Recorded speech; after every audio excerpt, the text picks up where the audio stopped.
All right, and we're live. So, man, that was crazy. I had to just restart the video, and now I got to tell people to refresh the page.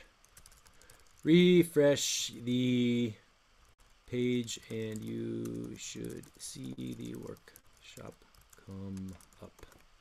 Hey, Torben's here. All right, so Torben, Monica, NW Lad from Seattle. What's happening? It's Steve. I am as live as can be right now. The video down on the bottom section is not coming through, but I put a new one in on the upper section. So that was quite frustrating, but I think it's working now. Let's see if this Hangout's coming through on my monitor page. If you can hear me, refresh the workshop page, and it should pop up. That's telling me sign into chat. Test one workshop setup. Yeah. Okay, refresh the page and you should see the workshop come up. Is that coming through? For me, for you. Yeah, no, hello. Put a little music on there if you hear the music coming through. Let's see what happens. Really sorry this has been so tricky. It was working before, and again, it's not working. I really don't like it when this happens, but let's keep going. Carrying on through. Waiting for the workshop video to pop up. Test workshop setup, and play on the coming through. Playing a little background music.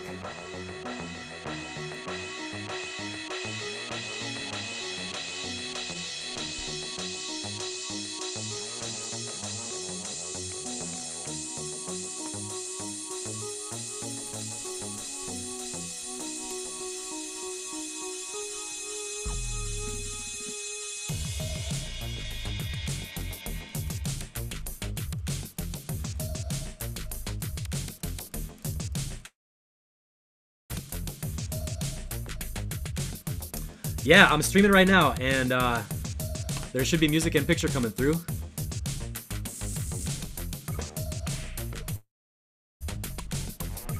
Maybe on my phone, I doubt it's going to be any different.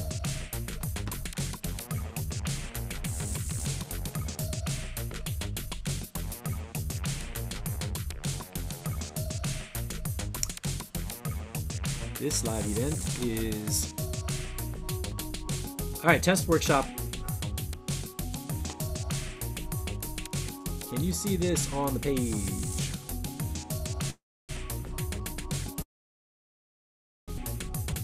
I'm not sure if anybody can see what I'm doing, and I can't really do the workshop until...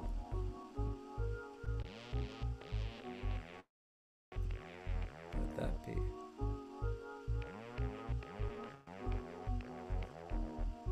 Yeah, and that one.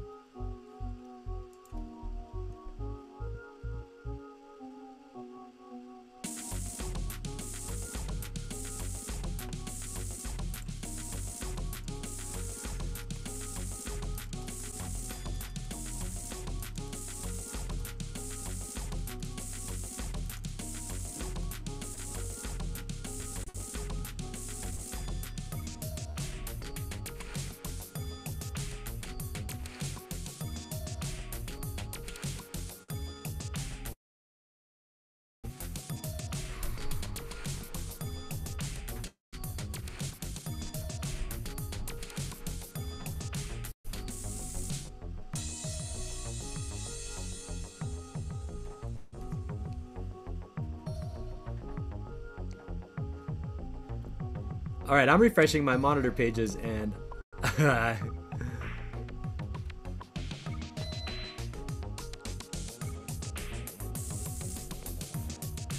okay, waiting for this to come through. What a lovely thing to do on Friday, hang out and play with YouTube.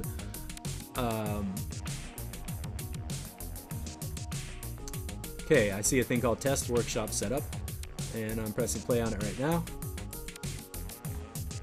And nothing is coming through. Just a spinny circle.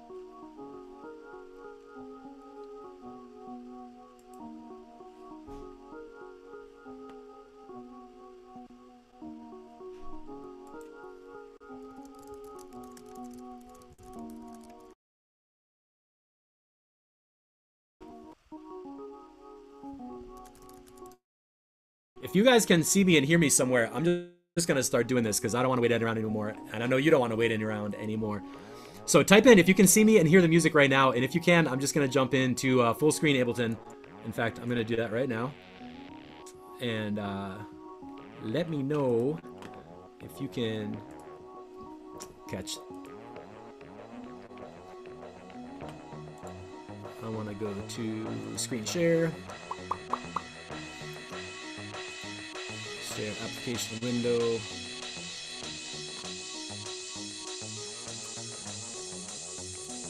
Okay, here I have an Ableton window going through. It's just playing a little 2-track edit. And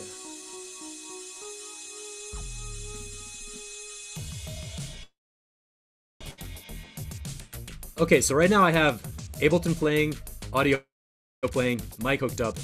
Type in the window if you can see and hear this that's happening. If you're not, I'm gonna have to stop and just record this as video offline. Yeah, refreshing the page doesn't get video. I do have video playing on a different page.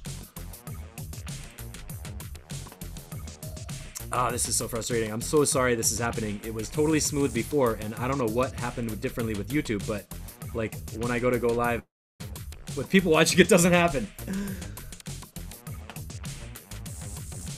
Yeah. Page stuff. I don't know if this is gonna work today.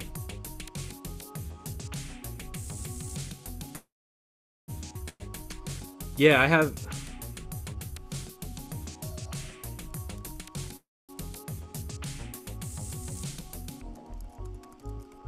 Can you hear the music? I feel like I'm in outer space.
Okay, so it's Steve. I'm really sorry about the tech problems. I don't know what's going on. I hope you are seeing the Ableton screen right now. I was playing some background music, so I'm going to jump into full screen and talk about how I put a track together when I got a big new sample library. This is the sample library I got from Wave Alchemy. It was it came out last week. They put it out there, and you can see down there they gave this 10th birthday sample pack. And there were like 707s, 909s, a whole thing of Black Friday samples that were a pack from last year. This Christmas selection, you had samples and loops, sound effects, tons and tons of sounds. And whenever I explore a new sound pack like that, I like to just make a bunch of sounds and put them all together and see what it turns out as a track. So I'm going to play that right now. And please leave a comment if you can see me and hear me, or see the screen and hear this while you're listening to this little piece.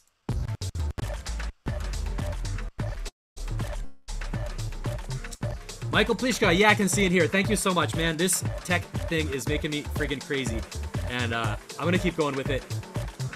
This is the original track I started with.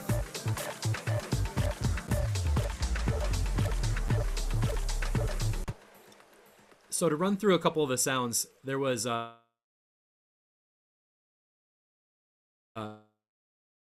just put a kick drum in a drum rack.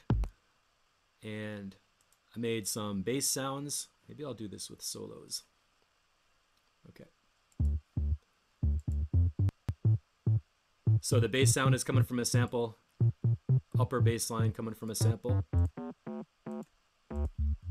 Sub bass line coming from the sample. So I had like 3 bass parts happening together. This is a sample where I got the first idea for the track. So what I'm doing here is I'm not using any MIDI instruments like synths or like VSTs or whatever. I literally took only samples from the sound library, put them together, and made something like a piece of music. This is like an atmospheric kind of sound. Just a little audio clip playing. And then besides that, there are a bunch of beats. So if I can play these one at a time, what I have here is all my drums organized in green channels going through to the bus. If you have any questions at any time, type them in, and I think I can see your questions and check them in the chat. So to make a track with all the drums, I want to show you about building out the song structure today. So right now we're just taking a little tour of what the sounds are. All these green ones are drum layers. Hi-hat snaps, wispy effects, echo swoom, ambience, tic-tac. And I didn't really do even all that much sound design. I took samples and loops, dropped them in audio tracks, and then every channel got like EQ, compressor, some pan effects, something like that. So basically I just made a bunch of sounds, put them together into one big thing, and got one big long loop, and it sounded like this. So that's the starting place, and I know you're in the same position when you get a bunch of sounds. Hold on, wait. Now I have both on one page. Text window is way low on the page. I can't see video anymore on side window. Da, da, da, da, da. Steve, I am in Pittsburgh, and apparently Pittsburgh has a black YouTube moment. I don't know what's going on, but I'm trying to show you how I'm making this track and what I did to build it out after I had a bunch of samples and everything. So the basic technique here is take a bunch of samples, put them all into one big scene, layer them up until it sounds like a bunch of music going on. This is the point where I usually get stuck because I have all these sounds, all these samples going through, and it's kind of like, oh, now I have to turn these into music somehow. How am I going to do that? You can't just listen to the same long loop all day long. You can say I have like 20 something channels happening. So what I did, the first step is variations. This is called making stacks of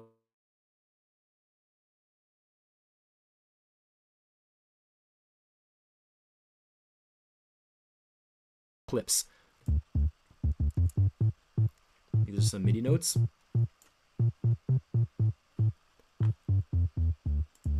First variation was quantizing it.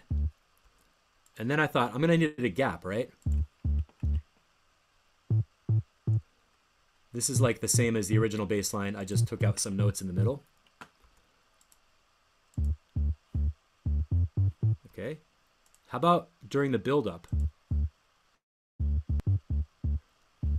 All I did to make this section was I took the... You can hear me restarting it. And I just copied that to like a little 1-bar loop to work for the build-up. There's the upper bass part coming in. And a sub bass happening. So I have basically 3 of the same instrument copied in different octaves, making some variations that work for a build-up. So if you put a white noise riser on this thing, you can have the beginning of a track. And here comes our white noise riser, nice and slow.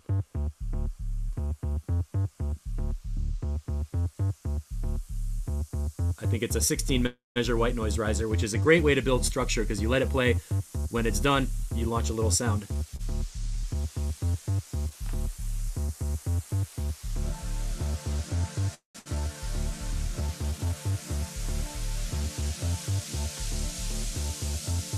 And now I'm going to launch the original thing at the end of this riser.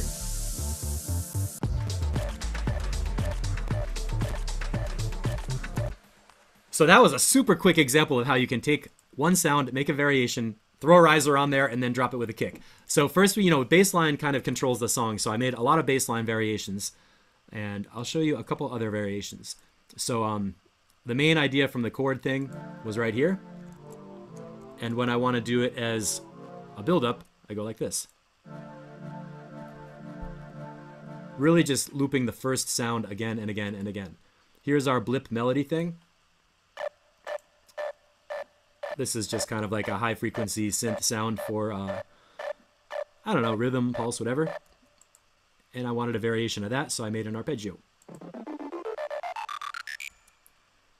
Just played it right on my keyboard, copied it up an octave. That's that. What else do we have? This was another kind of fun one. I wanted an intro sound that was going to come in with a bit of a ramp.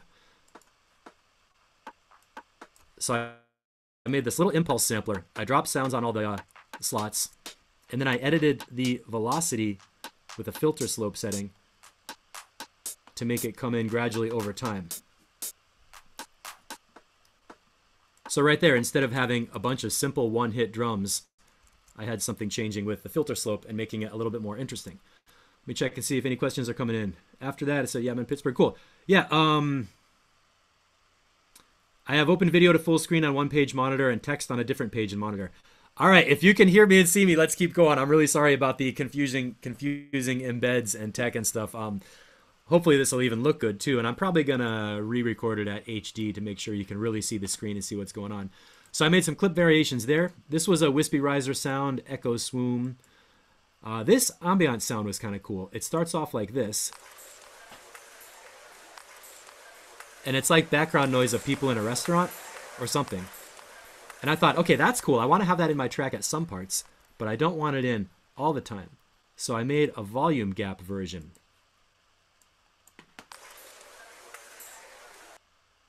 And the way I did that was by opening up the envelopes, turning on my pencil tool, and drawing in some volume ramps.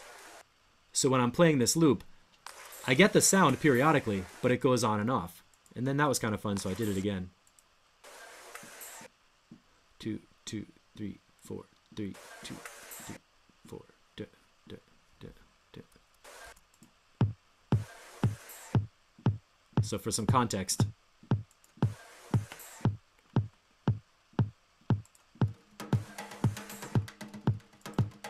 now here's a little drum loop.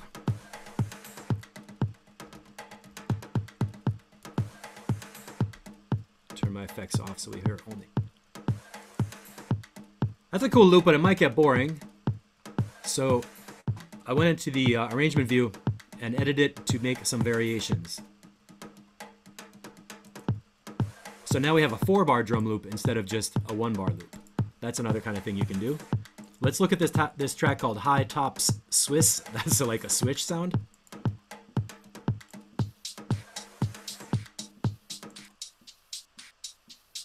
A little bit of a house type kind of loop.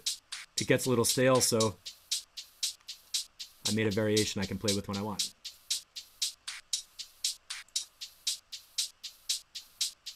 Just by making the loop shorter in the clip.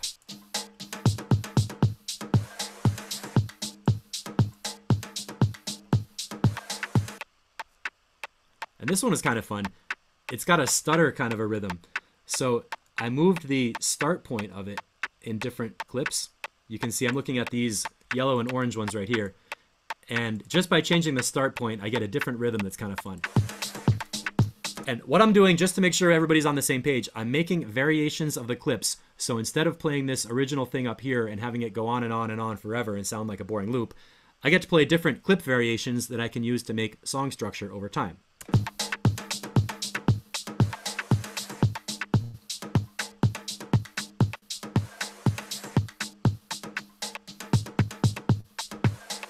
You might notice that kick drum just had a thing I call a turnaround, where at the end of 8 bars, there's a little gap right here, and then a bunch of faster kick drums at the end. Listen to this. It goes but, and tells you that, okay, we're at the end of the phrase, it's starting over again and re-looping. That's another good little thing you can do to build some variations. What I'm doing now is playing different clips in different scenes to add energy and add layers as we want to. Next time it comes around, I think maybe I'll drop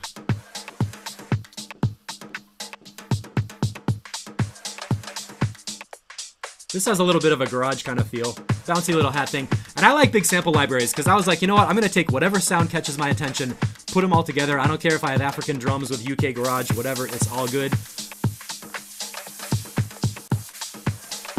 And we could even go over here and get there. That's what I wanted. I believe I pasted the wrong track on the wrong clip there. So the clap goes there, and the glitches go here.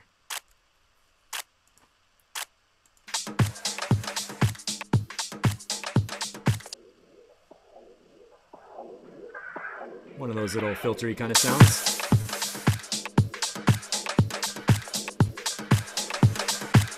So,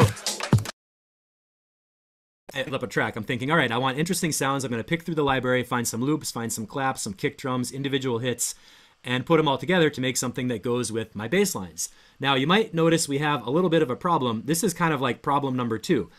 Problem number 2 is that these clips are all in different scenes. So if I press stop right now, I'm going to lose this combination of beats. And I like this combination of beats. So here comes the first amazing thing I want you to learn and use in your own sessions. It's called capture and insert.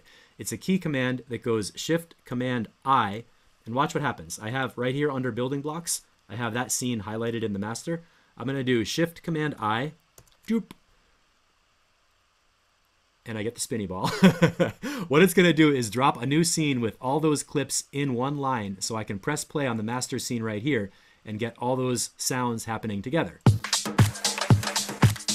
And that is so important. That is such a major production trick. What I just did was took an interesting combination of clips from the sound design world I was playing with, and I got them all on this same line right here in the master channel, so I can play and hear them again the way I had it before. So let's keep going. Let's say I want to add in my amazing bass line that I built.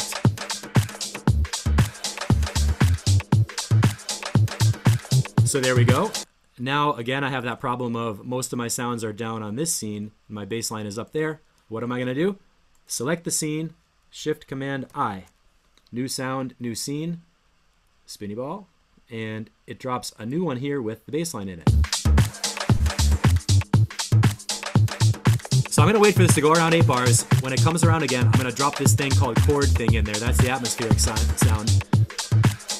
And it's going to make a new layer.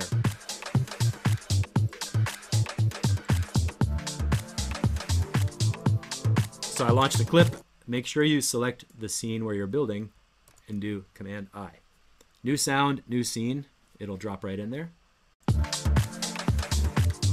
And this allows you to go through a progression. Plus Command plus I. Does anybody have any questions? Let me dip over to my question scene. I have to flip screens too. I can still see your chat window, so if you have a question, type it in. We have something like communication happening. Oh, Torben, thank you. Yeah, you could be right.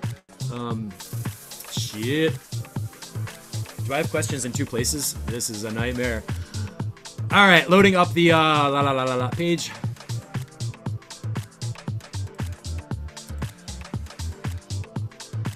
And I don't see questions over there. Yeah, I do see that thing that says sign into chat. And on that other page, I bet Jeff Bezos is behind all this.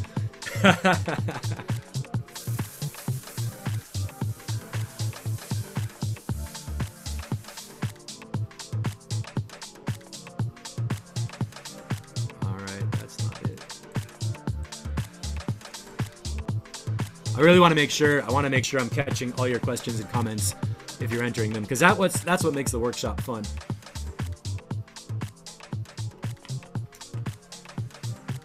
Okay, there's that page. I'm looking at another YouTube chat window to see if it's going to load up with anything. Thanks for hanging out with me on Friday. I hope you all are having a beer or having a coffee or something. And I'll get back into the music again in a second. Yeah, Torben, that link you gave me is... Let's see, I'm waiting. I do it. Okay, is there any different questions in there?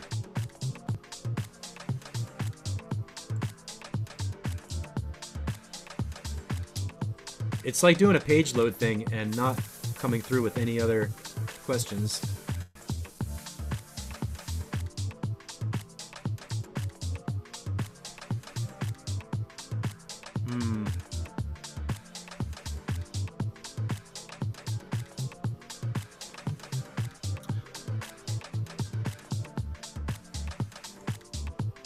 Aha, test, new chat room, test.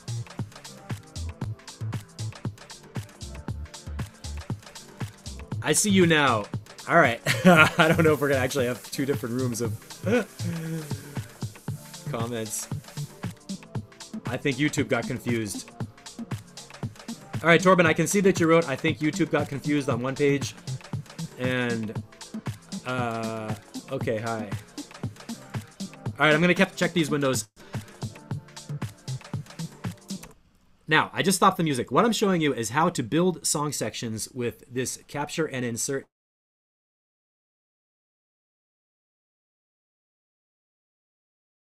Go up out of the frame file, then edit, then create. And you go down to the second command. It's called capture and insert scene. It's shift a new sound together to make a new scene. So when you have your song sections, you can play through your sounds live on the fly and create new scenes just by building up sounds. So I'm going to do this again. I'm going to create some blank space in my Ableton session right here so I can show you how to do this in the flow, like intuitively by feel, listening to the music and not doing any kind of cut and paste editing in the timeline. So you see right here, I'm going to go Command D, do. Make a whole bunch of empty space so it's very clear that I'm starting from nothing. I'm going to play some samples, use this capture and insert command, and make a song section right here. So from the very beginning, I got a sample pack on email. I was like, this is amazing. I went through and made a bunch of clips and loops up at the top with my original idea. The next step was to make some variations with these clip stacks where I went to every channel, and when a sound got boring, I did some variations to make it longer or do something else with it. And now I'm going to show you how to use capture and insert to make an amazing piece of music. I'm going to put the word amazing on there so you can see where the sounds are happening. So let's start with this.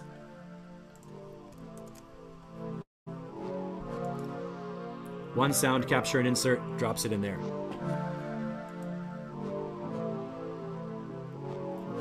The only thing we have to wait for is the 8 bars. So I launch a new clip. Always select the place in the master so it'll insert the new scene down there.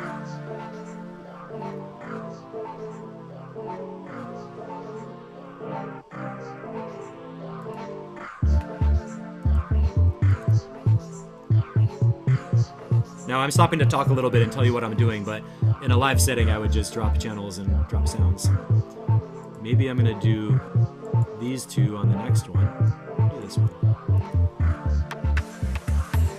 Always select the bottom of your clip thing. Always select the master scene to make sure it drops the new one in order. So I'm going 1, 2, 3, 4. It's going to be time for the white noise riser is coming in. Select there, new sound, new scene. Now let's wait for the white noise riser to build up.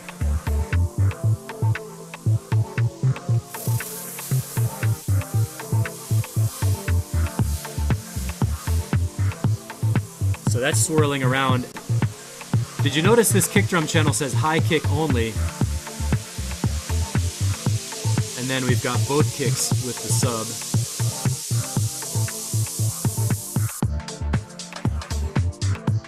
I launched some new clips, and remember, now we have a problem where all these sounds, like half the sounds are down here at the bottom, other sounds are up here at the top. If I press stop, I'm going to lose that configuration of sounds, and I don't want to lose them, so I'm going to select in the master scene and do Command-Shift-I, doop, new sound, new scene. Now I've got basically a song section.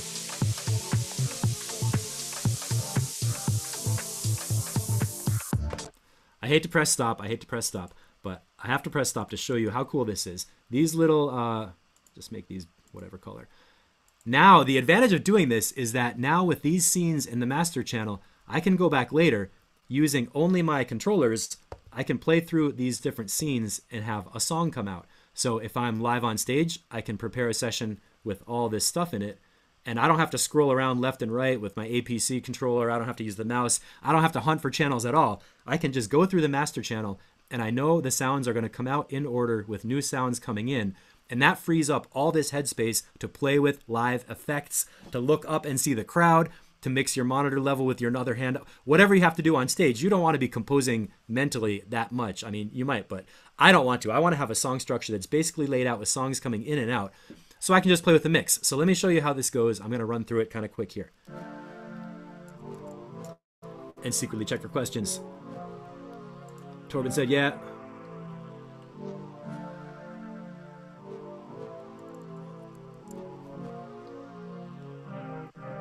Okay, that was 8 bars.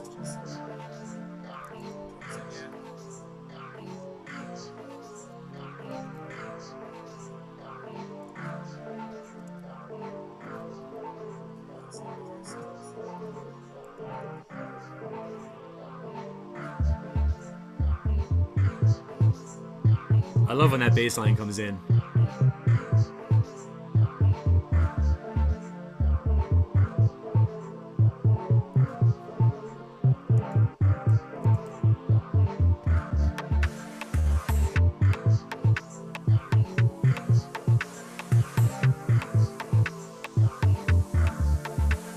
Now on the next scene, we're going to have that kick drum happening.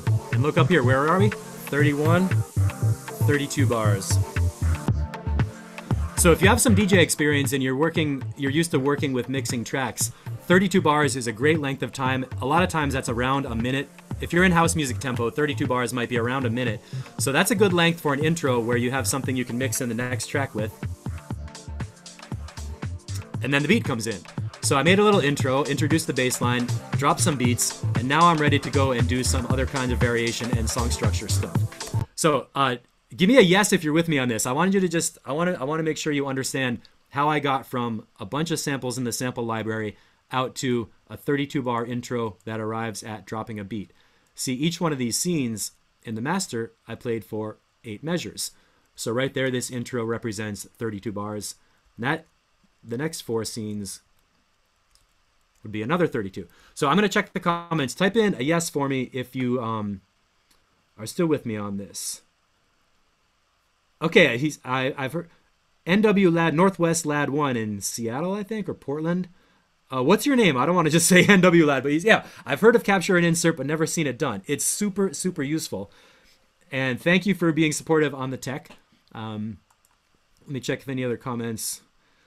Hey, Diego, yeah, I will have a recorded version, and I think I'm actually going to record this in HD video so it's a better quality version because I really want you to see it smoothly without 20 minutes of chaos in the beginning.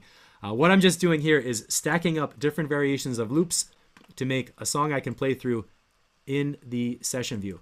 Right now, this capture and insert command is so powerful. Just by doing this, you can make amazing tracks by taking your clips up at the top, playing whatever clip feels good to you at the right time, changing them when you want to, and then using capture and insert to drop them in place in scenes. Now, if you're not a stage performer and you're doing studio production, I'll show you what you can do. I have here a blank slate, the blank screen, the blank session. Oh my God, it's terrifying. How do I build a song? What am I going to do? Where do I put all this stuff? Well, you don't have to worry about it anymore because you never have to fight against the timeline ever again. All you do, this is like basic Ableton stuff right here, is we reset back to 0, hit the global record, and then launch a scene. Oh.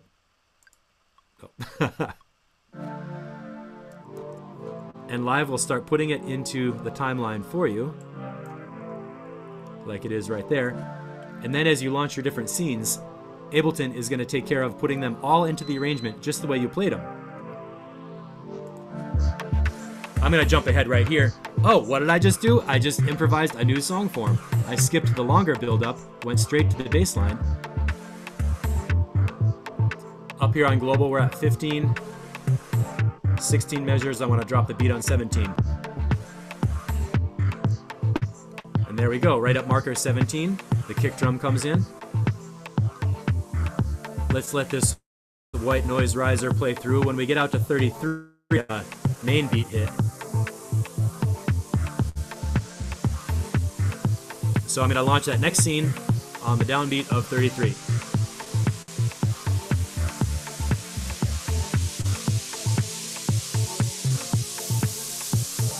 One, two,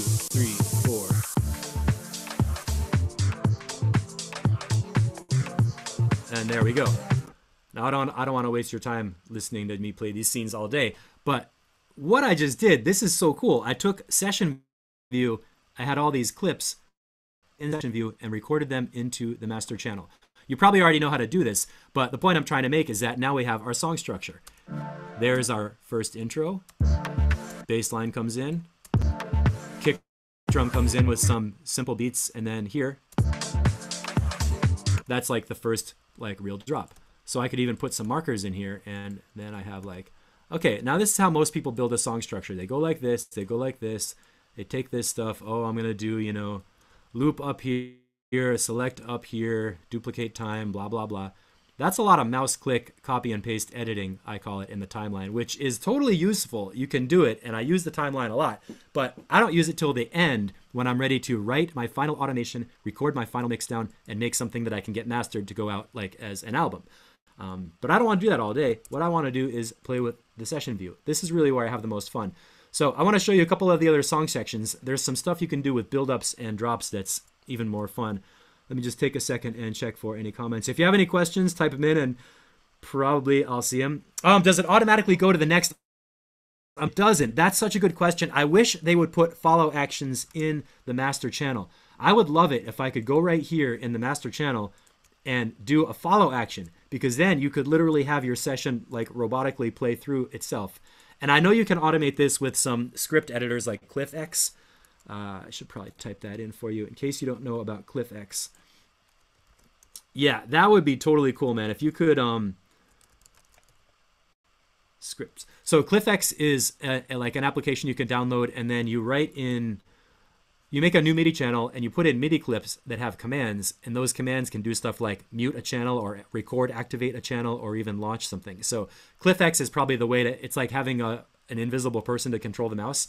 But while we can't do that, I want to keep going and show you what I call transitions, okay?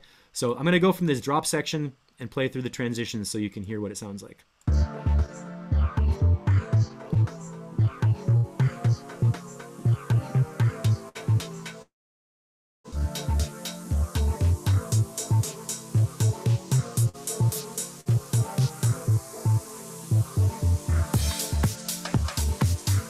And the beat came in.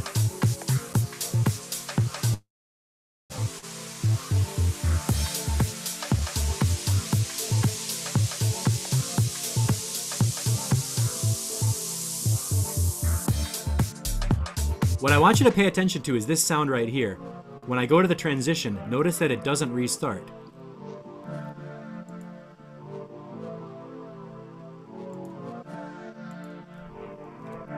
Like, normally when I launch this clip, it starts over every time. What I'm doing in the transition scene is I made a way where that sound can be continuous across multiple scenes and it doesn't restart. So we get this fluid kind of thing.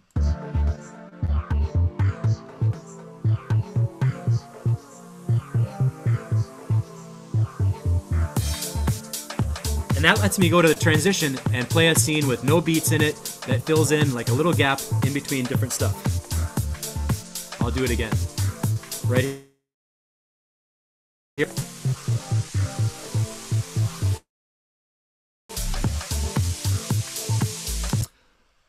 What I'm calling a transition is a little moment where the bass and the drums drop out and you have just the synth part continuing, where it like makes a little tiny build up before the beat drops back in. And to create that, all you do is go to the launch window and hit the legato switch. This is a really easy thing, but it's easy to miss too because it's such a small detail.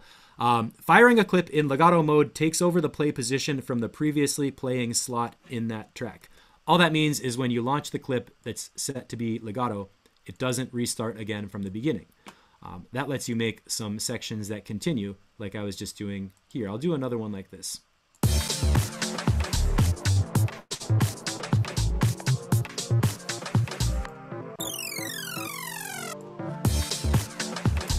And then in the transition scene, I can do stuff like cut out the kick drum and drop this little bleep down thing.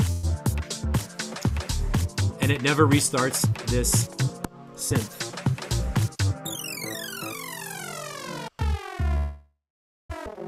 And now we're in the build-up section.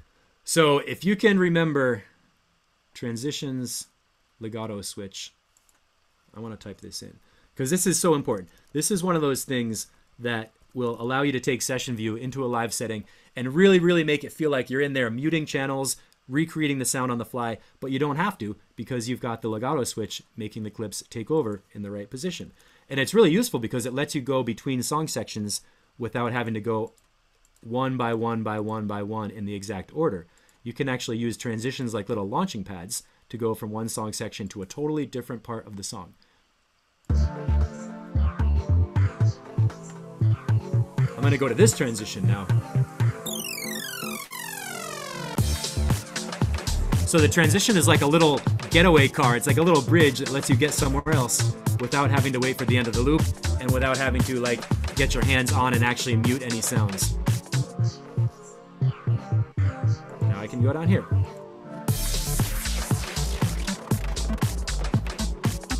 So type in a yes if you're with me on the transition thing. All I did was take the sound I wanted to keep going and turn on the legato switch, and then I could launch different scenes without restarting that thing. Torben says, yeah, it might be a bit advanced for me. That's about the CliffX thing. I need to get CliffX Pro. Probably no way out of it. Yeah, CliffX Pro. CliffX used to be free, and now they made a Pro version where you got to license it to get the super functionality, but that's cool. Any other questions? Let me look. Michael Plishka, I love the Shift-Command-I hack. Yes, Ableton still has all these gems. I'm glad you're picking that up because the new sound, new scene thing, if you do Shift-Command-I, capture and insert a scene, that right there lets you quickly combine sounds and build new scenes. Then what I'm doing to make transitions with the legato switch lets you have sounds like bridge across sections so you're not just restarting them all the time. And then you can go through and get like the song structure. So I want to play it out to the drop to just show you my concept of a peak. I had like that original starting idea all the way up at the beginning, all the way up there. And when I play that, that would just continue forever and ever and ever. So to make it into something that sounds like music, I cut away a bunch of stuff, turned into a bit of a build up, and it sounds like this. Let's start from right here.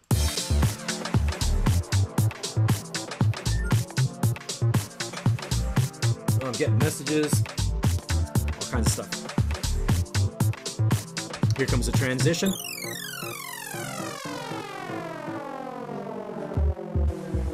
Now I like the fuzz bass kind of sound, so I'm gonna play around with fuzz bass.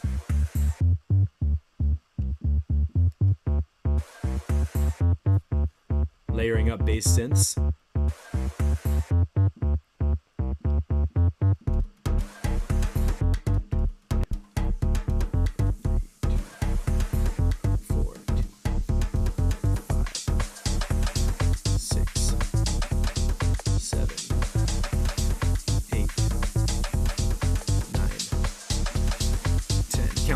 5,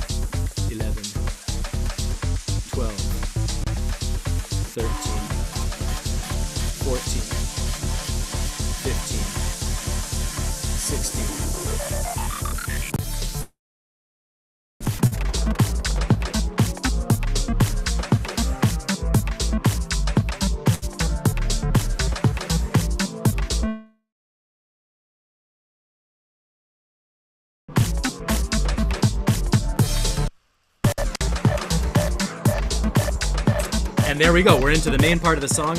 I went through that little arpeggio build-up deal, and I brought in the bleeps thing. Watch what I can do with this transition again.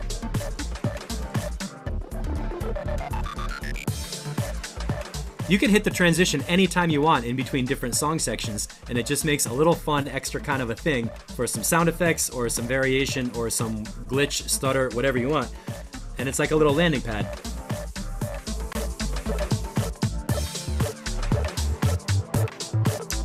And there we are cruising through the track. Let me know if you're with me on this, because this is... how do I move past legato switch when I want it to be quiet? To stop the legato replaying, do I have to manually stop the clip? Yeah, legato switch will make your clips keep going. Like, if you want the clip to stop, you have to put in an empty slot and then launch the empty slot to stop the clip before it. If the clip is not looping, though, legato is not going to make it start looping. It's just going to get to the end and play. I think that answers your question. I'm not totally positive.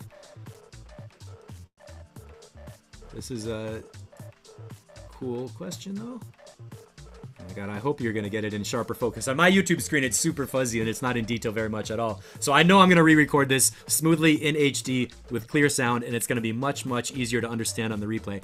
But I do like seeing the questions. So yeah, to stop the legato replaying, well, another way to say that is that you just, like, you don't have to have legato on every clip. So let me show you a place where I do use the legato thing. This lead blips, right?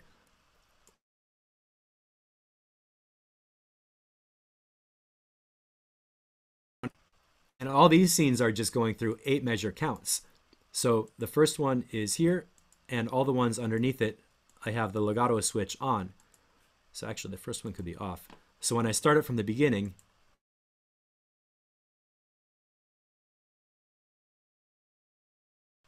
here, it's up around measure 13.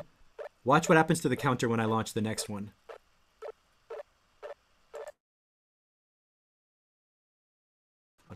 So I launch the second clip, and it picks up at bar 17 and goes through. Now let's say I have the next one, I turn legato off, right? When I launch the next clip, it's not going to continue on bar 25. It starts over from the beginning.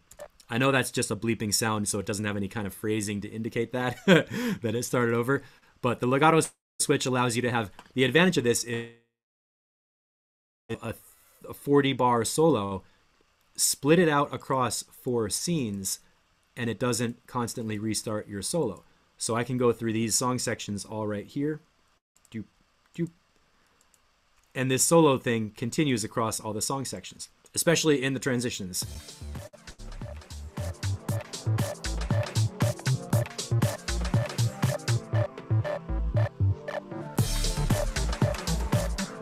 So that's why I love legato switches. It allows you to put in a little bit of a transition. If you're into manual mixing or DAW-less mixing or anything like that, I started making electronic music with synthesizers, samplers, and sequencers, and a mixing board. And I kind of had some automation, but it was very basic with the MIDI at the time. So when I was mixing, I would actually go like this. I'm going to show you with these mute switches over here. So let's say I had a track playing. If I wanted to create a build-up where I would go like that. And mute channels by hand.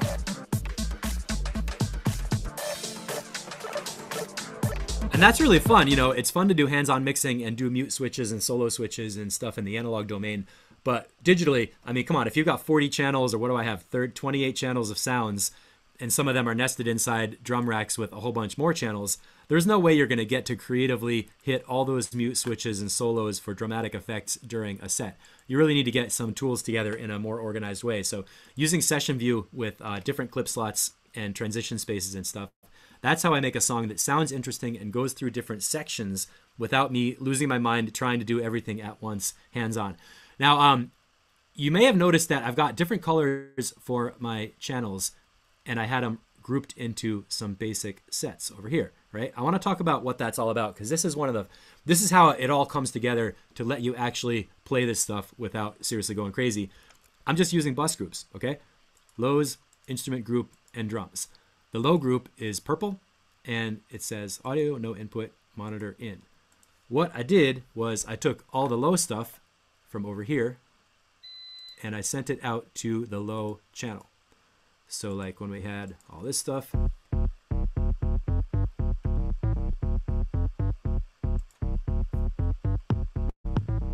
you can hear that all those low things are happening, but I get control over that whole group with one mute switch, which makes mixing so much easier. Like if I want to check this mix group, I can go right here. I can see my whole low end on the spectrum.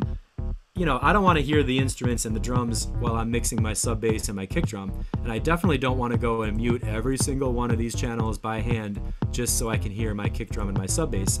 I want to have them all in one group, so I can double click up here, figure out where's my bass line, where's my kick drum, and get the mix levels together. So for audio engineering, it helps you out a lot. And for creative composition, a lot also. Where's my song section? Because you can solo the different parts and hear if there is enough melodic interaction, enough harmonic interaction. You can check if there's any kind of like phase problems, you can check your stereo, the instrumental group as one thing without having to be like, oh, you know, I want to solo this one and this one, and I want to solo this one. And then when you solo, you lose your stereo field too because it condenses to mono sometimes. And to achieve that, what did I do? Well, I just color-coded these so I could find them again. I took the whole group, select them all like that, send the audio out to the instrument group, and then over here on instruments, audio from no specific input, monitor in. And that way I get my whole instrumental group all in one place where I can get my hands on it. Same thing for the beats, and it's even more important with the drums when you got a whole bunch of drum layers going on. Now I can set my pan positions. I can see how the group of sounds goes together. I can do everybody's favorite EQ and compression on the drum channel. And I got them all in one place. I don't have to solo everything. I don't have to mute everything. And then you can put it back together with 3 buttons. I can do a total live dub with just 3 little buttons. And when we get into even more advanced kinds of stuff, I could put a controller over here.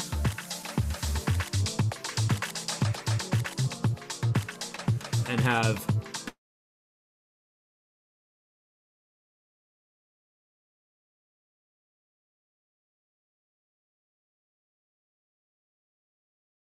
a little bit of I want a knob on that one. Hold on. Oh, spinny ball.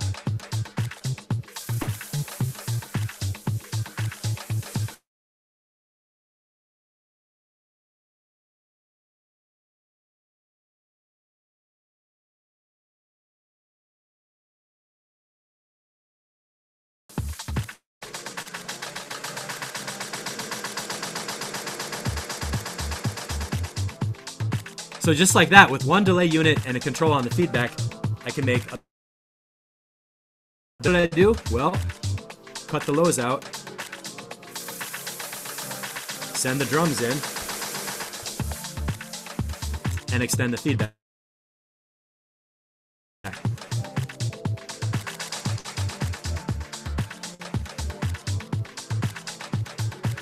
Mute the low end, send the effects up, and then cut the effects back out when you drop the beat again. Whoa, cha-cha-cha-cha-cha-cha-cha. Kind of trippy. So what I just did in the live dub thing, I cut out the bass drum, turned up the effects, and then fooled around with the effects parameters to create... Do that with your hands on the mute switches and the effects knobs all day long. That's what you do in the transitions, man. Here's a sound. There's our little effects.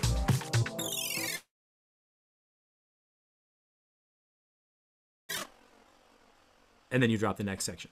So the point of that whole thing was that you can use transitions to fill in spaces instead of having hands-on dub mixing, because I know not everybody wants to do that. And when you're recording your songs into the arrangement, you might not really be a performer. You might be doing a studio thing.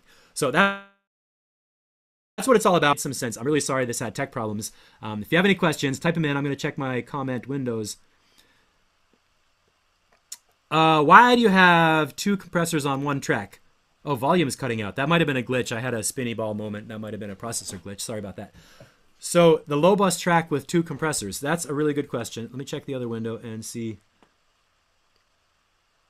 Oh, and Torben says, how do you quickly color the master clip? And is there a method to the coloring? I'm going to answer the compressor question. To do colors, I just right click. I don't know if you can see the pop-up window, but I get a pop-up window with the different squares of color. So I just do right clicks, and there is not really a method for the coloring. I made some colors to help me remember what to talk about. So like the original parts up here, warm-up music variations. This orange part was about the clip stacks where I made variations of all the sounds. The green colors was how we did building blocks with capture and insert, doing Command-Shift-I, which is going to be red because it's important. And then down in my song sections area, basically I made transitions green, so I remembered that's like green means go. That's a little landing pad. I made the build-ups pink because that's like the hot part of the track. And transitions drums dub, there was no meaning for that. The colors don't matter. That's up to you. I was doing it visually to remember what to talk about. The place colors kind of do matter more is in the track colors, because this means when I see green, I know it's a drum sound. All right. When I see blue, I know that's my instrument section. And when I see purple, I know those are my low end sounds. So for me, the track, the colors up top are actually a lot more meaningful, and I should probably make those all purple to keep track of it. Now, as for why do I have two compressors on one channel, compression works best in multiple stages. So it's unusual to have one compressor give you the perfect solution that solves all your problems. Like if you're live and a person on the mic has no compressor, you might be like, oh, I gotta compress this guy. You put a compressor on it, it makes it better. That can definitely happen. But in a studio setting, compressors have a lot of different functions. Sometimes you want to have like a limiter that prevents it from going above a certain level. But other times you want to really make it louder and use a compressor for gain makeup more than actual dynamics control. Compression is a pretty deep topic where you can go into it and kind of spend a lot of time with it. But essentially, you get a better result from using multiple compressors that each do a small amount of gain reduction rather than trying to use one compressor that does 20 decibels of gain reduction. You'll get a more natural flow, and the goal is to hear the part of the sound you want and not to hear a whole bunch of the stuff that you don't want. So that's maybe not the most specific answer, but I hope that kind of explains why I'm doing compressor staging, actually. Well, I could explain this with gain staging too.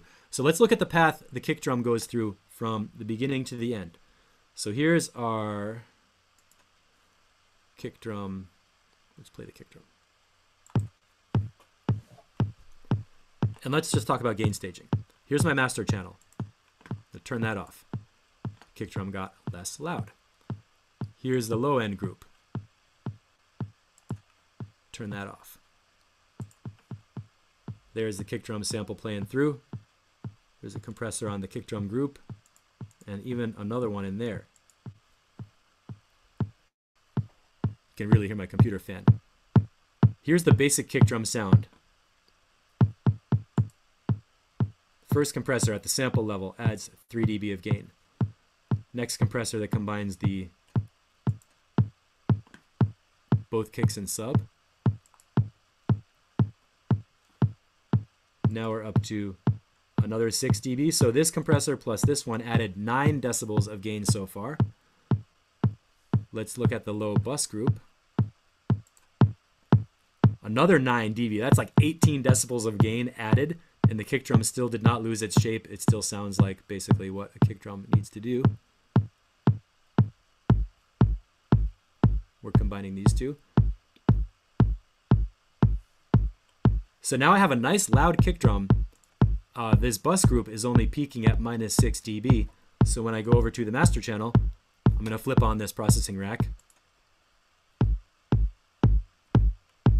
And now it's like totally getting slammed. I put this rack on to make the master channel nice and loud to make sure you could hear it in the workshop. And these are adding another 3 and another 4, so 18 and 7. That's like, since the beginning of the signal path, this little kick drum sample, over here, this one, got 25 decibels of gain added to it. That's crazy. 25 dB in a preamp is enough to give you a lot of background noise and tape hiss like I have. But digitally, you can do it. So I'm using multiple stages of compression to do lots of things. I'm shaping the attack of the kick drum to make sure it's punchy and has that poof, poof feel. I do not want to squash it with a short attack time. I don't want that flat, dead, lifeless, overcompressed sound. I want the kick drum to have a bump on the front and be like, like it's coming through the speakers, like a big transient on the front of the kick drum to move some air and hit your body in the chest with the subwoofer air pressure, you know? And by using multiple compressors in stages, I can preserve that attack, keep a thumpy, bumpy kick drum, but also crank up the volume of it and make it really like get all the texture and the low end frequencies out of the kick drum. That's how I'm thinking about multiple compressors. Michael Plishka, legato switch rules. I'm glad to hear you say that. That makes me happy.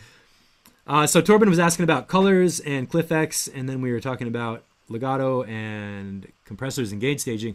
Yeah, it's about 2:15. I feel like I have gone through a lot of stuff. If you have any last questions, type them in and I'll answer them before we go. I am so happy you guys hung out and waited for me to get this freaking YouTube thing going through. It's so frustrating because I've been practicing with OBS and streaming on Facebook and YouTube and everything, and I get like HD picture, synchronized audio, high quality audio going through when I'm in practice ahead of time. I don't know what happens. The YouTube doesn't work. I know you don't really want to hear all that, but the truth is I did actually try and make this working better. Any questions, type them in. I want to check the other window. Torben's not over there.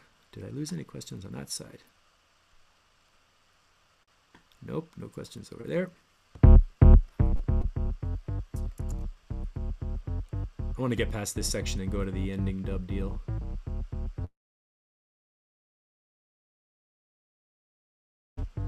This whole build up, I want to get out of it. I'm going to use a transition.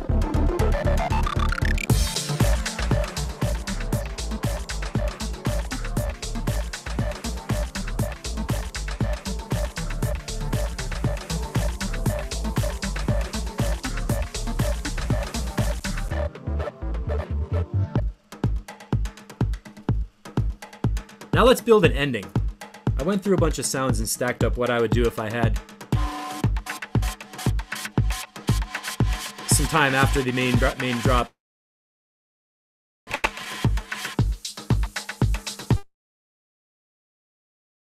Days.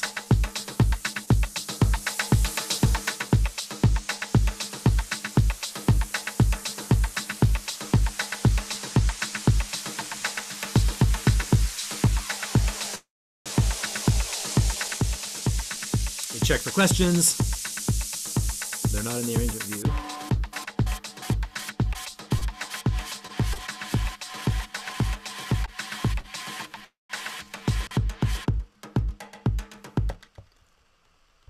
So let's say I'm down here.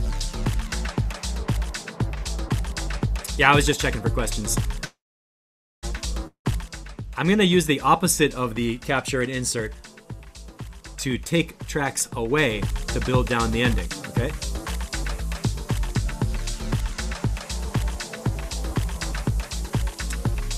So I'm pressing the stop key, dropping a new scene.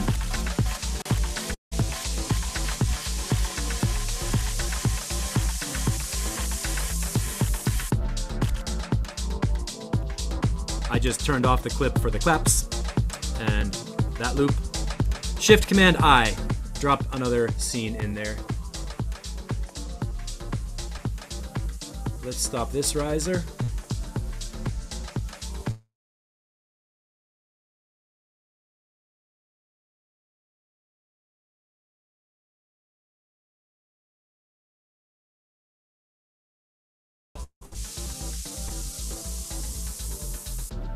All I'm doing is stopping each clip and then dropping a new scene after I do it. So when I play through them again, I get the ending vibe.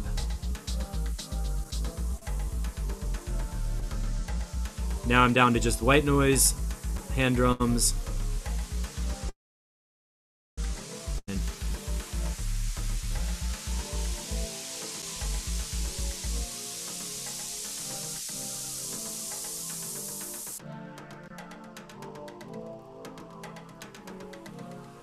and then there's always that question of what's going to be the last sound.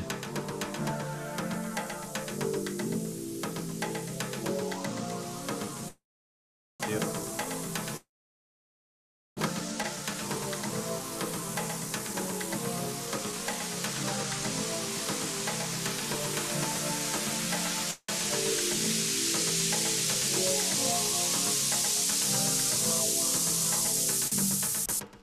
Let's see if I got that.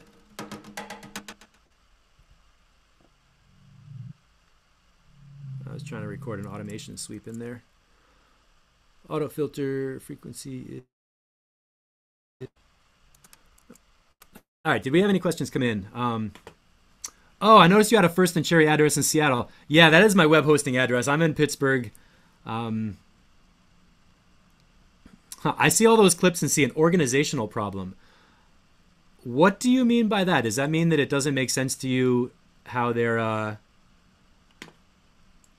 how they combine into scenes?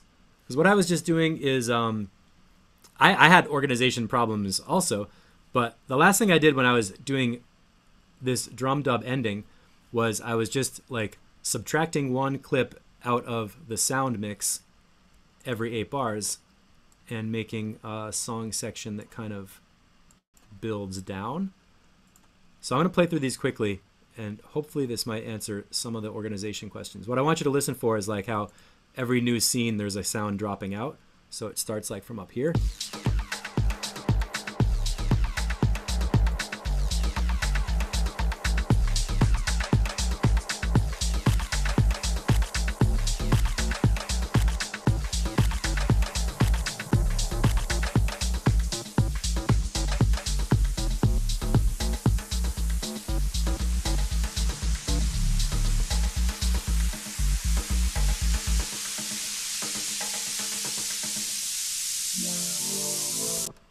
That was a super, super, super fast flip through the song sections where each time a new sound was dropping out rather than coming in. So like at the beginning of the session, I was doing a new sound. Every time I launch a new clip, I drop a new scene so that I can play through them, and every 8 bars, a new sound comes in. At the end of the track, I did the opposite, where I launched a scene, I muted a clip, and made a new scene. So as we go down through here, every ones we're getting used to is dropping out, and we end up at the end with just the same thing we started with. So capture and insert can be used to insert new scenes with one less sound at the end of the track rather than one more sound at the beginning of the track. I guess if you're not used to I see too much to imagine keeping track of. Yeah, man. It does take some experience, I guess. For me, I'm like, okay, up here, everything purple is low end. So I don't have to really worry about the details. I just know that's low end. Blue is mid-range, and green is samples. Like when I started making tracks with samplers, all these channels were just different sample files in the machine that I couldn't even see on a screen. I had to like listen and find the thing you're listening to. So kind of like where I come from is having a lot of stuff happening at the same time that you can't visually see. You just have to know where to find it. And then the other thing is that from working as a sound man, when I have people on stage, I might have a band of only 4 people up there, but it could still have 20 channels where there's like all 12 of these would be different microphones on the drum kit. So if I have a problem with one of these channels, I have to look, find the microphone visually, see if the guitarist knocked it off the cymbals or something like that, and then also be able to figure out, okay, that's, you know, the kick drum, the rack tom, the other rack tom, the snare top, snare bottom. So like mentally I have a sort of structure in mind of what the mix is doing. With a band, it could be like, you know, left, right keyboard and then guitar and then a bass or something, and then you might have 5 vocals. So for me, I guess the sessions do look kind of bigger, but organizing them into these bus groups using the track routing makes it a lot easier, where I don't really stress out about what track is happening. I just think about what sounds are in the bus group together. And then as for all these color-coded clips with all these different names and stuff, it does help to be diligent about naming your clips. So I can see that all these drum loops here are the 4-bar variation, and they're not the original one up at the top. Or like with the hi-hat things, okay, I've got part 1, part 2, part 3, part 4. I really did name all these clips, so when I want to like dial in and see what I'm looking at, I have a clip name that helps. This is on the chord thing. This is an example of not good naming, where the name of the clip is the name of the sample. I don't know if I edited it, modified it, or whatever. Those could be 16 bars, 4 bars, 2 bars. I don't know, because I didn't label them. So really, if you label your clips and spend time to color code your channels and put them into groups, you'll get a lot better at flowing with your sessions. And I mean, come on, this looks pretty crazy. I know it does look like, oh shit, there's all squares all over the place and everything. But if you ever see a big complicated arrangement, it can look like the same thing. You know, 128 measures, stuff all over the place, automation, different automation lanes, stuff buried in all these drop-down menus. Electronic music does get complicated with lots of layers. So I guess I'm just showing you the thing I do that works for me, and I hope you can get something out of it to work for you. Is my organizational structure built with the scene capturing process? Yes, it definitely is. I have an idea. Sometimes I even sketch on paper where I think, okay, the peak of the track is going to have that big bass line with all the layers in there. First, I want to have an intro. I got to get to the peak. And then afterwards, I want to have a space out section that's like still peak, but after the peak, you know, and then an ending. So really, I'm just doing like intro, peak, and ending as my main organizational thing that I'm like, that's what I want the audience to feel. And then to get there, I absolutely use scene capturing. And the reason I do it is because it's so much fun. You can play in session view, listen to the track. When you feel like, all right, I'm on the dance floor, that new sound to come in, you just click a button and you get the sound you want in session view. It's like magic. It's like a video game. And then capture and insert lets you save that as a new scene. It turns into a song with scene captures. Good question. What am I doing? Key commands, Steve. I'm trying to do Ableton key commands on YouTube. It didn't work. To answer your question about turning into a song from these scenes, this is really important. This is important for you to know. So I'm going to go in the master channel. I'm going to go in the arrangement timeline and delete everything. So now in the timeline, everything is blank, and I reset to the 1 counter. Now to create my actual song, I press the record switch that's going to record into the timeline, and I start launching scenes from the master.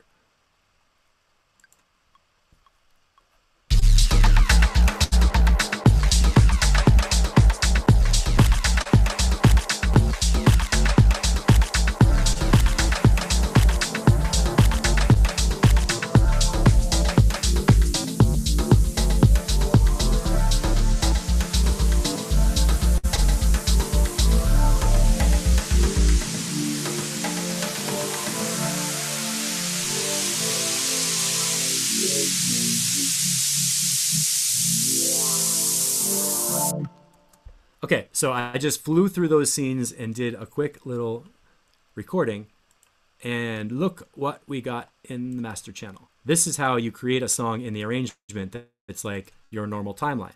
All I did was I pressed record up at the top, I launched different scenes in the master channel, and Ableton recorded it into here. Check it out.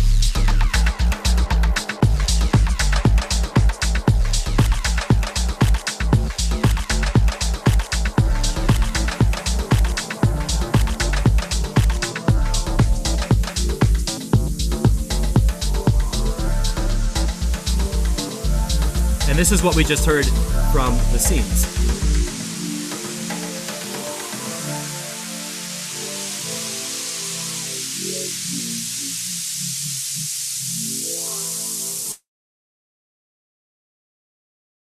Sweep on the filter knob. Does that answer your question? This is important too, because I'd like you to get the connection between session view and timeline. Let me check my other comment section. Oh my God, Torben, you can hear the computer. Yeah, bigger buffer size. Hey, Nico's here. Hey, yeah, no, you're not too late. It's at the ending. Well, I'm waiting for the other answer. So we got some comments from Torben. Oh, great gain staging talk. Yeah, thank you, man. You know, gain staging is from sound design through your composition and into your mixing. So it's good to think about it all the time. Not think about it all the time, but, you know, make sure you're not clipping anything into the red at every place in the track. Bandwidth issue, yes. RAM issue, probably.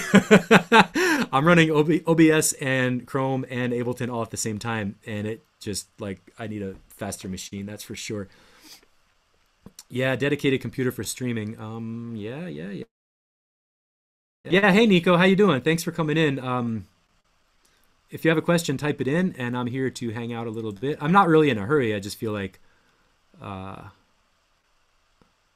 other questions? Okay, so yeah, that's what I wanted to go through today. A couple of key commands, a little bit about session samples from a sample library, and turning them into a piece of music. There's a lot more you can do with live effects, obviously, but that's up to you and your controllers and stuff. Okay, I'm imagining clicking away on clips when I like a group playing together, do the scene capture, move along that way. Yes, that's exactly what you do. You start with some clips, you click on the ones you feel like hearing, just however you want intuitively, and then when you like a combination of clips, you do the scene capture. And make sure that when you want to capture and insert your scenes, back to live, make sure that you always select channel before you do the capture and insert. Because if I have, like, if you have clips all in different places and you do the capture and insert randomly, so look at this combination of clips, right? They're in vertically on the screen. They're in all different scenes. Now, if I do capture and insert right now, where do we get the new scene? Oh, it popped in up here, right in the middle of a whole bunch of other stuff that doesn't really make any sense to me. What I want to do is I want to use capture and insert to get back to that scene where I know how to find it again. So I'm going to take all these scenes, all these clips that are playing in a miscellaneous way. Maybe I'll even be smart and say be smart. Now when I do capture and insert, Shift Command I, it always drops the new scene you had selected, okay? Right underneath be smart. Now I can find it again. So you don't want to just, like, when you're fooling around and trying different sounds out and kind of like grabbing the sounds you like, that's a perfect time to play whatever the hell you want. It doesn't matter where it is. If it sounds good, launch the clip and you're going to hear it. But when you do the capture and insert command, come back to a scene that you know how to find and do capture and insert down there so that you end up with scenes that go through in order. So you can play them in order going down and you get the different song sections. Remember, I was when I was doing this demo, I was launching scenes like every 2 bars. You can see right here, every time this new clip gets put in, that was like basically how I launched a new scene. So you could even kind of see, I'll drop marker.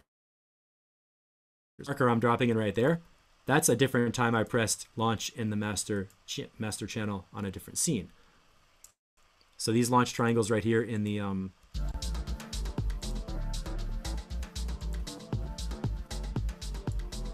using markers in the timeline gets you the same effect as launching scenes in session view.